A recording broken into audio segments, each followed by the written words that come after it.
Congressman Clyburn, always good to be with you. Thank you so much. Thanks for having me. 2009 has been an incredible year, to say the least. Right. Let's talk about what was the moment for you, the most memorable moment for Congressman Clyburn. My Lord, it was the inauguration of the president. All right. No question about I figured that. Yeah. That was a moment in time. It was, by definition, historic. But also, all of the issues surrounding that. I sat there listening and watching, knowing full well that the challenges were going to be great, that the challenges would be beyond that any president has had in more than 50 years. Were those thoughts going through your head as you were standing there on the Capitol steps on January 20th? Absolutely. While he was taking that oath? Yeah. Really? No question about it. I mean, I was in the room a few weeks earlier when Henry Paulson came over with his staff and gave us the, I don't know, I don't want to call it doom, the real bad news. Okay. And so I knew that this president who ran on moving this country forward, giving us a health care bill and new energy policies, I knew that all of that would hang in the balance because we were going to have to do something to get this country back from the brink. And it was going to be expensive. The top bill we had already passed, $700 billion, and we needed to do the same thing or something similar for a stimulus bill. All of these things would be done with borrowed money, and so I knew the climate would be bad. But I thought that this president had given the country the kind of confidence that the country needed, and they demonstrated that by voting for him. And I just sat there hoping that there would be a deep reservoir of goodwill that would allow him to weather the storm. And you touched on something, because then Senator Obama wrote on the theme of change and hope, which is what people are still latching on to right now. Absolutely. But how do you reassure Americans to remain hopeful in this time of uncertainty when we have unemployment at 10%? No jobs in sight, few jobs in sight, foreclosures dropping, but still way too high. How do you reassure them to remain hopeful right now? Be sure that you share with people the contrasts. Think about where we were on that day in January when the president took the oath of office. We were hemorrhaging at that time over 700,000 jobs a month.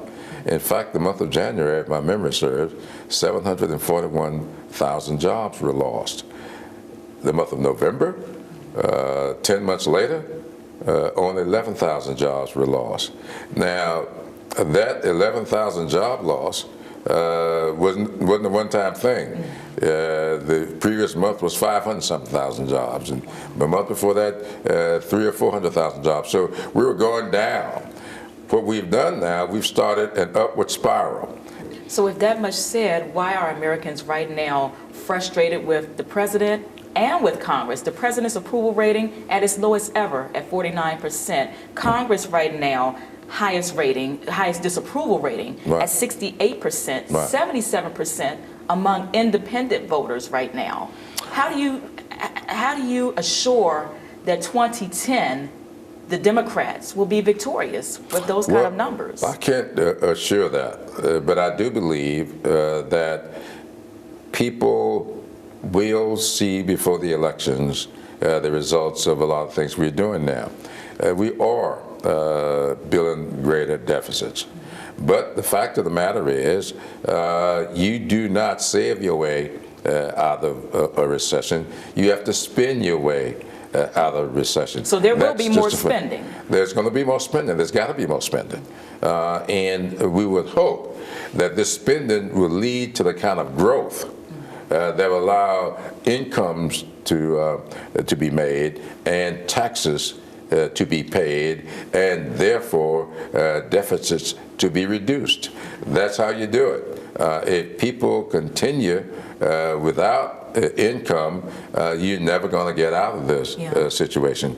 So if you spend money to create jobs, and these jobs are in fact creating a climate for things to spin off of them, then that's the way you get out of this. So realistically speaking, what kind of timeline are we looking at? Because people are sitting home right now saying, Congressman Clyburn, I have been unemployed for a year now. Yeah, sure. What am I supposed to do? Right. My unemployment, or my benefits are running out, Sure. I cannot make ends meet. How much longer is this country going to suffer?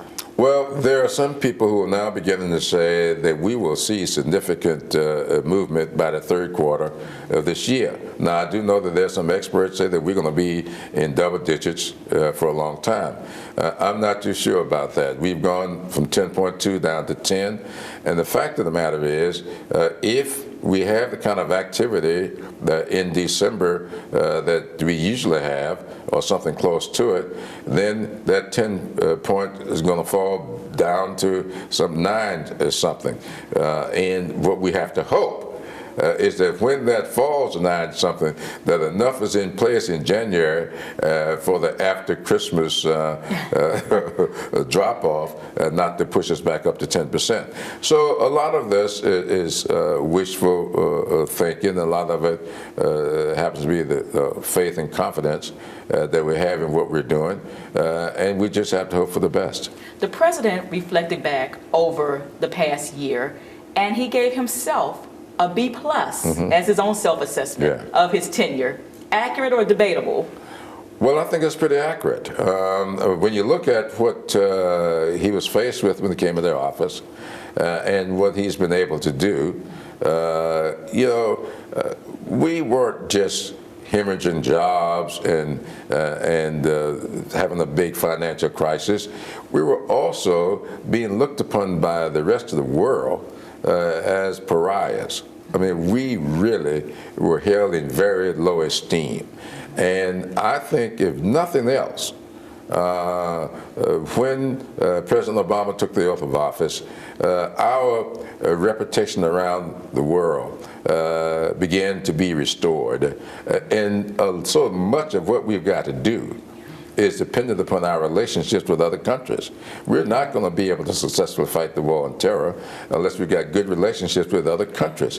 And we're not going to be successful in trade policies unless we've got a good relationship with countries around the world. So all of this, I think, plays in to us finding a better future, both domestically and internationally. And so I think the president was pretty close with his B plus. Are Americans being unfair in the scrutiny of the president and Congress right now, considering all that was inherited? I think Americans are always unfair in the scrutiny of elected officials. They do us all, pretty badly when it comes to assessing our dues. Anytime you make a decision, I used to tell my staff all the time when I worked in state government, that it's always 50-50. When you make a decision, it's always going to be pleasing to somebody and displeasing to others. You just have to hope that in your decision-making processes that you find things that please people more often than displease them. So I think that the president is being sort of scored pretty roughly by a lot of people, but some of his detractors I saw giving him pretty decent scores. If Pat Buchanan give you a B minus, that's not so bad. That's not so bad. As my grandmother used to say, you can't win them all. You can't win them all. Yeah, and you have to look at who's doing the scoring. Absolutely. Yeah. And more about you. Something I want to leave our viewers with, personal journey in your own life. Talk about really quickly the principles that you've lived by that you say has led you through some of your darkest moments that some of our viewers can cling to right now and apply in their own lives. Well, I would say that when there are a couple of things that happened to me along the way that I think have been very, very significant. The one was when I was making the decision as to how I plan to develop my life professionally. It all happened with a conversation I had with my dad, because most people thought, and I myself thought, that I would follow my father into the ministry. And when I made the decision not to and shared it with him, on that day he told me that he thought that the world would much rather see a sermon than to hear one. That was very, very significant to me. I loathed going to talk to my dad that day, and I don't know what I expected him to say, but I certainly didn't expect him to say that. But I sort of picked that up as a mantra.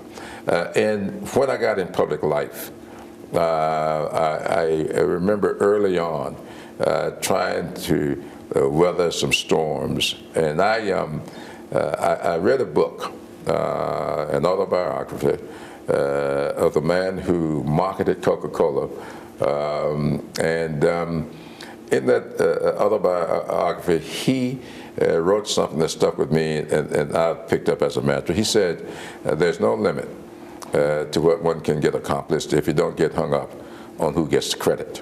And so those two things I kind of live by. In public life, I do not get overly concerned about who gets the credit for anything. What I try to do is make sure that we get things done, we do what we set out to do. And I tend to feel that in the final analysis, people have got their way of finding out who made it happen.